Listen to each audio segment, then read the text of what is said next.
ঋতুচক্র নিয়ে অনেক কথা জানি, অনেক ধরনের সমস্যায় ভুগি, আবার অনেক সময় এই বিষয়ে খোলাখুলি কথা বলতেও চাই না। তো আমরা এরকম অনেক সমস্যা দেখে থাকি যাদের কিন্তু প্রত্যেকবারই পিরিয়ডটা বেশ কিছুটা করে পিছিয়ে যাচ্ছে। হেভি ব্লিডিং অনেকের হয়, অনেকের আবার ভীষণ অল্প ব্লিডিং হচ্ছে। সব থেকে কমন কারণ হয় আমাদের হরমোনাল ইমব্যালেন্স। থাইরয়েড একটা কমন একটা অসুখ, যেটা এখন সবাই আছে। এখন আমরা দেখি ভিতরে একটা টিউমার বসে আছে। সব থেকে কমন আরো হচ্ছে পিসিওডি। ইন্ডিয়ান মহিলারা এই প্রবলেমকে সব থেকে বেশি ইগনোর করে। বিবি পোদ্দার হসপিটালের পডকাস্টে আপনাদের সকলকে স্বাগত। আপনাদের সঙ্গে রয়েছে আমি শ্রীতপা। অন্যান্য দিনের মতোই আজকেও একটি বিষয় নিয়ে আপনাদের সামনে হাজির হয়েছি, যে বিষয়ে আপনাদেরকে সচেতন করব, আপনাদের মধ্যে একটা স্বচ্ছ ধারণা তৈরি করব। কারণ আমরা বিভিন্ন শারীরিক সমস্যার বিষয়ে আলোচনা করি আমাদের এই পডকাস্টে, কেবলমাত্র আপনাদেরকে সচেতন করার জন্যই। কারণ আমাদের অনেক শারীরিক সমস্যা সম্বন্ধে কিন্তু একটা সুপারফিশিয়াল নলেজ থাকে, ভাষা জ্ঞান থাকে, কিন্তু সেটা আমাদের চিকিৎসা, নিরাময় এইসবের জন্য কিন্তু যথেষ্ট নয়। তাই জন্যই আজকের এই পডকাস্ট সাজানো। অন্যান্য দিনের মতো আজকেও আমাদের একটি বিষয় রয়েছে, এবং যে বিষয় মেয়েদের জানাটা অত্যন্ত জরুরি। হ্যাঁ, আজকের বিষয় ডিমিস্টিফাইং পিরিয়ড, অর্থাৎ ঋতুচক্রের সমস্যা। আর এই বিষয়ে কথা বলার জন্য আমাদের স্টুডিওতে উপস্থিত রয়েছেন একজন বিশিষ্ট গাইনোকোলজিস্ট এবং obstetrician, doctor Megha Khanna. Doctor Khanna, আপনাকে স্বাগত। নমস্কার। আমাদের আজকের যে পডকাস্টের বিষয় আমি আগেই বলেছি, আমরা ঋতুচক্র নিয়ে অনেক কথা জানি, অনেক ধরনের সমস্যায় ভুগি, আবার অনেক সময় এই বিষয়ে খোলাখুলি কথা বলতেও চাই না। প্রথমত এই জড়তাটা আমাদের কাটানো উচিত, কারণ এটা একেবারে একটা নর্মাল ফেনোমেনা, আমাদের একটা ফিজিক্যাল একটা অবস্থা বলবো, যেটা সম্বন্ধে আমরা খোলাখুলি যত আলোচনা করব ততই কিন্তু সুস্থ থাকতে পারবো। এবং সেই বিষয়ে প্রশ্ন রাখতে গিয়ে প্রথমে একটা খুব সহজ প্রশ্ন রাখবো। ডক্টর খান্না, আমরা ঋতুচক্র বলতে 28 দিনের একটা সাইকেল, 28 ডেজের একটা সাইকেল বুঝি। এটাই কি নর্মাল সাইকেল? দেখুন, নর্মাল একটা ধারণা বানানো আছে, কেন কি এটা ম্যাক্সিমাম লোকের ক্ষেত্রে ওই রেঞ্জ অফ ডেজ এর মধ্যে পিরিয়ডসটা আবার আসে। সো এনিথিং যেটা 28 দিন থেকে 30 দিনের পরে রিপিট হচ্ছে সেটা নর্মালি কাউন্ট হয়, বাট এটা একটা এক্সাক্ট ফিগার হতে পারবে না। উই ক্যান টেক 5-7 দিন উপর নিচে দুটোকেই নর্মাল ধরা হয়। মানে এটা 25 দিন হয় বা আপনার 35 দিনের সাইকেলটা আসছে, দুটোই নর্মাল। বেশ, তাহলে আমাদের এইটা প্রথম ধারণা করা উচিত যে যাদের এক্সাক্ট 21 ডেজ এর মধ্যে এই সাইকেলটা যদি নাও থাকে, একটু আগু পিছু হয়, তাহলে কিন্তু সেটা নিয়ে চিন্তা করার কোনো কারণ নেই। কিন্তু আমরা এরকম অনেক সমস্যা দেখে থাকি যাদের কিন্তু প্রত্যেকবারই পিরিয়ডটা বেশ কিছুটা করে পিছিয়ে যাচ্ছে। তাদের ক্ষেত্রে কি চিন্তা করার মতো কোনো বিষয় রয়েছে? অবশ্যই। যখন বারবার আমাদের পিরিয়ডস পেছায়, তাহলে সেই কন্ডিশনকে আমরা বলি অলিগোমেনোরিয়া। অলিগো মিন্স কম হচ্ছে, আর পরে পরে হচ্ছে, সময়ের পরে। সো বেসিক্যালি যখন 35 দিন, যেটা আমি বললাম, তারপরে যখন পিরিয়ডস হয়, তখন আমরা এটাকে অলিগোমেনোরিয়ার মধ্যে ফেলতে পারি। এটার অনেকগুলো কারণ হতে পারে। সব থেকে কমন কারণ হয় আমাদের হরমোনাল ইমব্যালেন্স। এইবার হরমোনাল ইমব্যালেন্স শরীরে অনেক কারণে হতে পারে আপনার, যেমন স্ট্রেস। আজকের লাইফের এত স্ট্রেস সবার, কি স্ট্রেস আমাদের হরমোনসকে ডিসরেগুলেট করে দেয়। মেয়ের পরীক্ষা আছে, মেয়ের পিরিয়ডস ইরেগুলার হতে পারে, মেয়ের মায়ের পিরিয়ডস ইরেগুলার হতে পারে, both are in stress. Thyroid একটা কমন একটা অসুখ, যেটা এখন সবাই আছে। তো ইন দ্যাট কেস অলসো আমাদের অলিগোমেনোরিয়া থাকতে পারে। সব থেকে কমন আরো হচ্ছে পিসিওডি। এখন জগজগে সবার কাছে একটা কমন টার্ম হয়ে গেছে PCOD, polycystic ovarian disease. So এইরকম অনেক হরমোনের ইমব্যালেন্স গুলো আছে, যার জন্য আমাদের পিরিয়ডস পেছাতে পারে। তার মানে আপনারা এই ডিসকাশনটা থেকে এইটা তো একটা ধারণা করলেন যে 35 দিনের মধ্যে যদি সাইকেলটা থাকে, পিছিয়ে হয়তো অনেকেরই যায়, কিন্তু 35 দিনের বেশি হয়ে গেলে কিন্তু তখন একটু সেই বিষয়টা নিয়ে ভাবনা চিন্তা করার আছে, কারণ সেটা একটা অ্যাবনর্মালিটি, এবং সেক্ষেত্রে কি কি রিজন সেই বিষয়টাও আমরা কথা বললাম। আচ্ছা, এরকম অনেকের হয় যাদের কিন্তু 28 দিনের অনেক আগে যদি সাইকেলটা রেগুলেট হতে থাকে, তাহলে সেক্ষেত্রে কি চিন্তা করার বিষয়? ইয়া, ডেফিনেটলি। আমাদের দেশে সব থেকে বড় প্রবলেম হচ্ছে পিরিয়ডের সব প্রবলেমকেই এরা নর্মাল ভাবে। পিরিয়ড তাড়াতাড়ি হচ্ছে, ঠিক আছে, হয়ে গেছে, বেশি হচ্ছে, কম হচ্ছে বা পরে হচ্ছে, বাট না, সবার একটা কারণ থাকে। যখন আমাদের এই ঋতুচক্রটা সময়ের আগে হয়ে যাচ্ছে, মানে 21 দিন আমরা কাউন্ট করি, 21 ডেজ, তার আগে হয়ে যাচ্ছে, তখন এটাকে আমরা বলি পলিমেনোরিয়া। পলিমেনোরিয়ার অনেকগুলো কারণ থাকতে পারে। যে মহিলাদের এই প্রবলেমটা হচ্ছে, অবশ্যই উনি ডক্টর কাছে গিয়ে নিজেকে একটু ইভ্যালুয়েট করেন। সব থেকে কমন কারণ হয় ছোট টিউমার হওয়া, যেটাকে আমরা পলিপ বলি। ওকে, একটা পলিপ যখন আমাদের জরায়ুর মধ্যে থাকে তখন আপনার বারবার বারবার করে অল্প অ্যামাউন্টে পিরিয়ডস গুলো হতে পারে বা সময়ের আগে হতে পারে। আদার দেন দ্যাট জরায়ুতে সুজন থাকতে পারে, যেটাকে অ্যাডেনোমায়াসিস বলি, রসলি বা টিউমার, ফাইব্রয়েডস ভেরি কমন। এই সব কারণের জন্য সময়ের আগে মাসে 2বার 3বার করে মহিলাদের পিরিয়ডস হতে পারে। বেশ, তাহলে আমরা এটা থেকে একটা সহজে যদি বলে দিতে পারি যে 28 দিন হচ্ছে একটা স্ট্যান্ডার্ড এই সাইকেল ঋতুচক্রের ক্ষেত্রে, কিন্তু সেটা 21 থেকে 35 দিনের মধ্যে যদি রেগুলেটেড হয় তাহলেও সেটাকে আমরা নর্মাল হিসেবে ধরবো, কিন্তু 21 দিনের কম হলে তাকে আমরা পলিমেনোরিয়া এবং 35 দিনের বেশি হলে তাকে আমরা অলিগোমেনোরিয়া বলবো। ফলে 21 এবং 35 এই রেঞ্জটা যদি ছাড়িয়ে যায় তখন কিন্তু একটু চিকিৎসকের কাছে যাওয়া প্রয়োজন বা চিকিৎসকের পরামর্শ নেওয়া প্রয়োজন।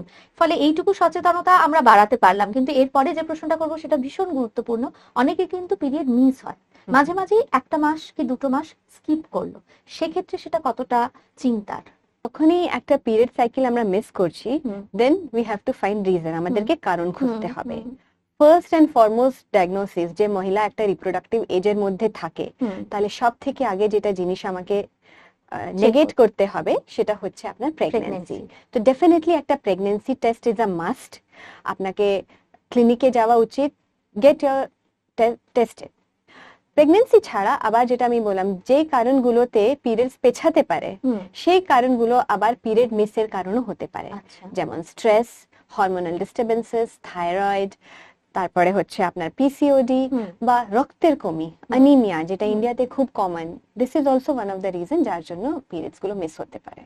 সো যখনই আমরা কজগুলোকে খুঁজবো, তার সঠিক চিকিৎসা করলে এই পিরিয়ডস গুলো আমাদের আবার রেজিউম হয়ে যায়। আচ্ছা, অনেক সময় আমরা মেয়েরা আমাদের সুবিধে দেখে কিন্তু পিরিয়ড যাতে পিছিয়ে দিতে পারি সেরকম জন্য অনেক সময় পিল আমরা নিয়ে থাকি, সেটার জন্য অনেক সময় আমাদের পিরিয়ডটা ডিস্টার্বড হয়ে যায়। সেটা কতটা আনহেলদি, আর সেটা হলে যদি পিরিয়ড এবং তারপরে যদি পিরিয়ড আগুপিছু হয়েও যায়, সেটা নিয়ে আমরা খুব একটা চিকিৎসকের কাছে যাইও না, আমরা সেটাকে ইগনোর করি। সেটা কি উচিত না? সে বিষয়ে আমাদের সচেতন হওয়া উচিত। ফার্স্ট অফ অল, যখনই আপনার পিরিয়ডস কে কোনো কারণে পেছাতে চান, এগোনোটা খুব একটা সম্ভব নেই আর ঠিকও নেই। But if for some reason আপনি পেছাতে চান, some religious reason or functional reason, সব থেকে প্রথম নিজে কিছু করবেন না, আর ওভার দ্য কাউন্টার ড্রাগস কিনে খেয়ে এই জিনিসটা করতে যাবেন না, বিকজ আপনারা ঠিক জানেন না কোন ওষুধ কত ডোজে কতদিন খেতে হবে। সো সবসময় সব থেকে আগে একটা চিকিৎসকের পরামর্শ নিতে হবে।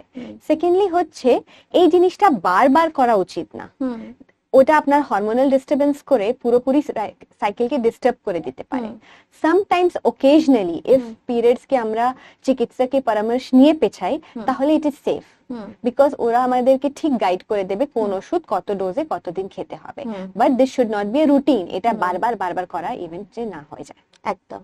তাহলে এক্ষেত্রেও কিন্তু আমাদের একটু অ্যাওয়্যার হওয়ার প্রয়োজনীয়তা রয়েছে। আমরা অনেক সময় কিন্তু ক্যাজুয়ালি আমাদের সুবিধে মতো কোনো এক্সাম চলে এসছে, কোন একটা এমন কোনো কাজ রয়েছে যে কাজটার সময় আমরা এটাকে অ্যাভয়েড করতে চাইছি, সেজন্য কিন্তু আমরা খুব ক্যাজুয়ালি এই পিলটা নিয়ে থাকি, কিন্তু সেটার ক্ষেত্রে কিন্তু একটু সম্ভাবনা রয়েছে সমস্যা হওয়ার বা জটিলতা হওয়ার। আচ্ছা, এরপরে যেটা প্রশ্ন করব, এই প্রশ্নটা কিন্তু অনেক মেয়েদের, সেটা হচ্ছে পিরিয়ডের সময় আমাদের একটা পেন হয়, কিন্তু সেই পেনটা অনেকের ক্ষেত্রে ভীষণ মারাত্মক, অনেকের ক্ষেত্রে হয়তো অতটাও নয়, কিন্তু মানে কতটা পেন হলে যে সেটা চিন্তার এবং ডক্টরের কাছে যাওয়া প্রয়োজন। কারণ অনেক সময় বাড়িতে মায়েরাও কিন্তু ইগনোর করে, হয়তো ভাবে যে মেয়ে একটু বেশি যন্ত্রণায় কাতর হয়ে যাচ্ছে, হয়তো অতটা আমরাও তো সব কাজ করছি, যেগুলো জেনারেল কথা হয়ে থাকে।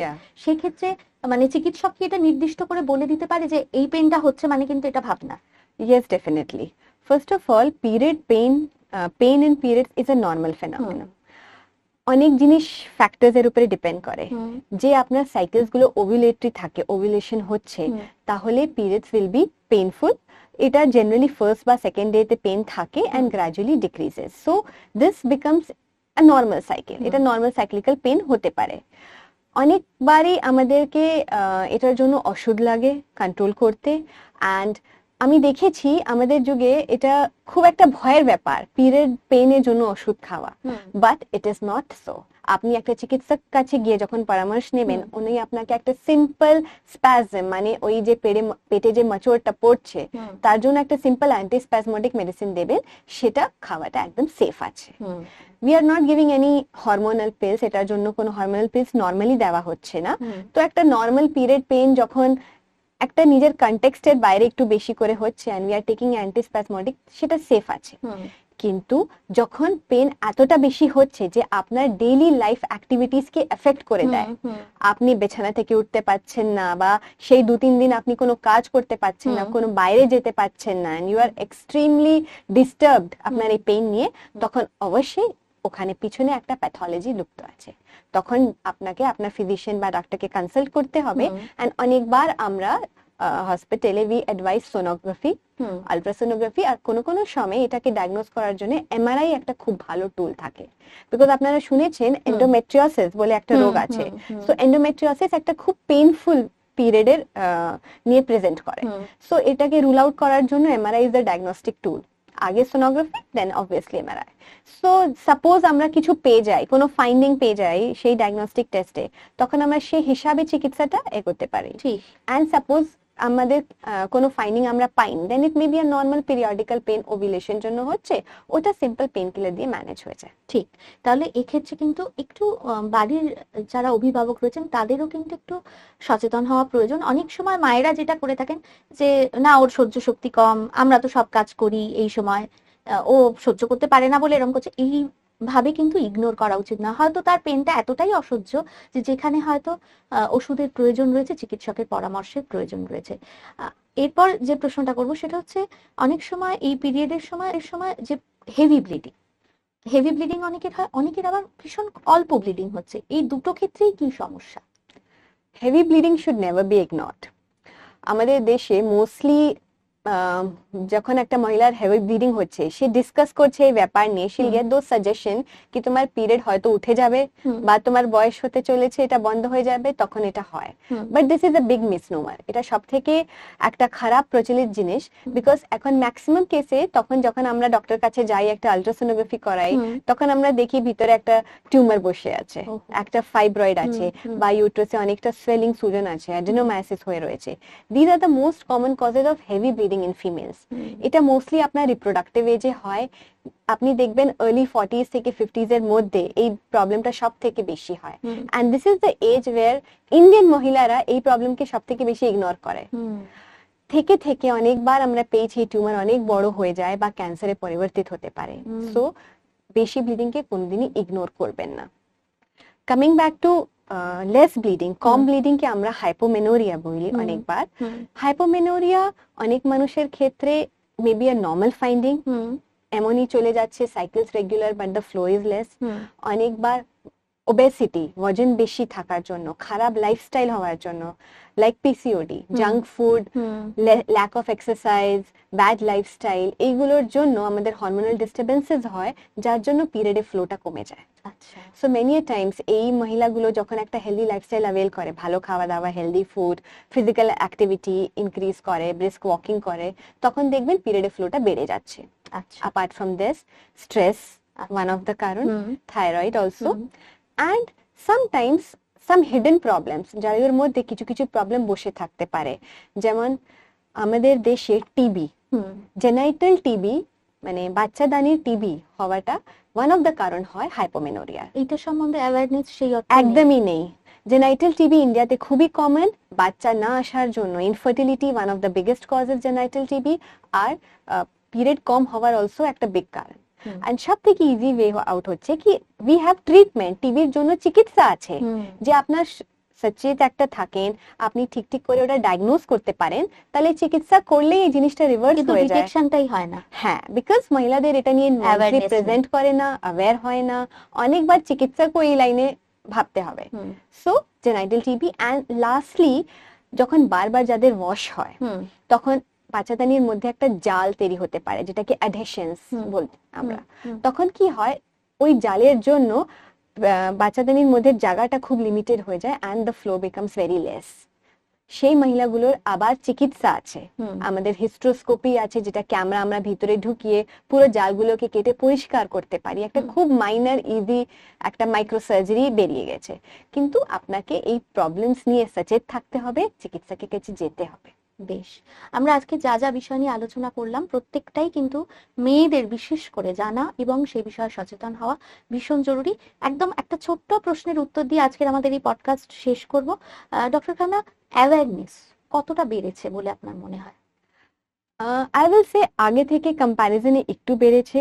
আপনাদের এই প্রোগ্রামের মাধ্যমে, এই ধরনের ছোট ছোট platforms that we are presenting, তারপরে এডুকেশন বেড়েছে এবার মহিলাদের। প্লাস এখন আপনি জানেন স্কুলের ভ্যাকসিনস গুলো স্টার্ট হয়ে গেছে। সো এইসব করে ডেফিনেটলি অ্যাওয়ারনেস একটু বেড়েছে আগে থেকে।